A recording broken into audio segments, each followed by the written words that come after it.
Olá, eu sou a doutora Pamela, pediatra e pneumopediatra, e hoje eu vou abordar um tema muito importante também, super polêmico, que inclusive foi até motivo de reportagens, né? E hoje existe uma grande campanha contra o uso desse tipo de equipamento, que são os andadores, tá? Então nós vamos falar dos andadores, que são um perigo desnecessário, literalmente, né? O andador ele foi criado no século XIV como uma forma de encorajamento da postura vertical, né? Ou seja, uma forma de encorajar o bebê e a criança a dar os primeiros passos. Porém, no século XX, ele virou literalmente um cuidador de criança, onde algumas pessoas usam esse tipo de equipamento para poder colocar a criança ali enquanto realizam algumas tarefas domésticas, algumas tarefas de casa, dentre outras atividades, né? Hoje, a Sociedade Brasileira de Pediatria ela tem uma campanha pela proibição do uso do produto no país. Existiu há um tempo atrás uma denúncia, inclusive, do Ministério Público no Rio Grande do Sul contra o uso desse andador após a morte de uma criança por um traumatismo crânioencefálico, né? As marcas de andadores no Brasil, elas nenhuma foram consideradas seguras pelo Inmetro. Inclusive, eu vou deixar aqui um link, né, de uma reportagem que foi feita na mídia há um tempo atrás, onde eles fazem esses testes com vários tipos de marcas de andadores e nenhuma delas tiveram aprovação aqui no Brasil.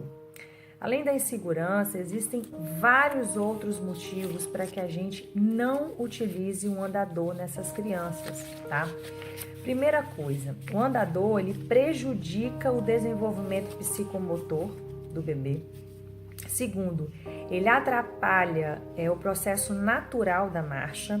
Então, a criança ela não tem aquele incentivo, aquela atitude de levantar-se, de começar a dar os primeiros passos. Ele vai gerar mais quedas do que o normal para uma criança. Ele oferece mais riscos de traumatismo crânioencefálicos em bebês. Imagine uma criança com aquele equipamento andando de forma sem uma velocidade tremenda que aquilo vai às vezes, e a criança próximo a escadas, por exemplo, né? Outra coisa, ele proporciona uma independência em crianças que não têm maturidade, na verdade, para ter esse tipo de independência, tá?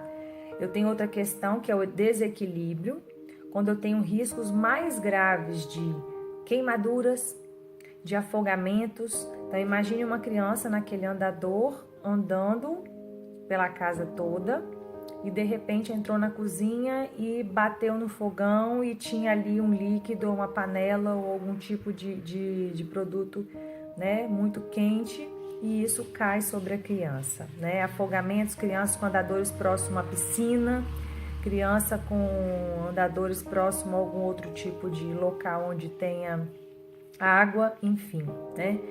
Prejudica o exercício físico da criança, porque despende menos energia, ou seja, a criança não tem aquele impulso de levantar-se, de ficar equilibrada, porque ela fica literalmente sentada ali, né? A criança corre de forma errada, né? Além disso, ela não desenvolve um sistema de defesa, porque ela fica ali sentada e é como se ela tivesse envolvida ali dentro. Então, ela não precisa ter aquele equilíbrio que ela teria que ter se ela estivesse andando sozinha, né? Outra questão é o fato dela começar a caminhar na postura totalmente errada. Então, é um equipamento que ensina o bebê a caminhar na postura errada, tá? Desde 2007, é totalmente proibido vender, importar e até mesmo fazer propaganda de andadores para bebês no Canadá, né? Uma pesquisadora sueca, a Ingrid Emanuelsen, ela publicou uma análise nos casos de traumatismo crânioencefálicos moderados em crianças menores de 4 anos, tá? e ela considerou o andador o produto infantil mais perigoso, seguido dos equipamentos de playground, tá? A cada ano, ela notou que eram realizados cerca de 10 atendimentos nos serviços de emergência para cada 1.000 crianças com menos de 1 ano de idade, tá? Exatamente por acidentes com andador. Isso seria um caso de traumatismo crânioencefálico para cada 2 a 3 crianças, tá? Existe hoje um movimento muito intenso na Europa e nos Estados Unidos, visando implantar também uma lei semelhante à canadense, tá?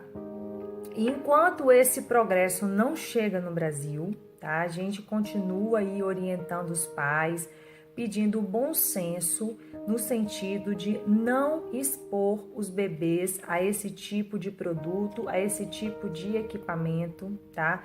Que tanto causam mal, né, às suas crianças e que são realmente um perigo desnecessário, né? Então, assim, não há necessidade de utilizar esse tipo de equipamento, né? Existem outras formas de estimular a criança a andar, estimular essa questão de correr, de andar.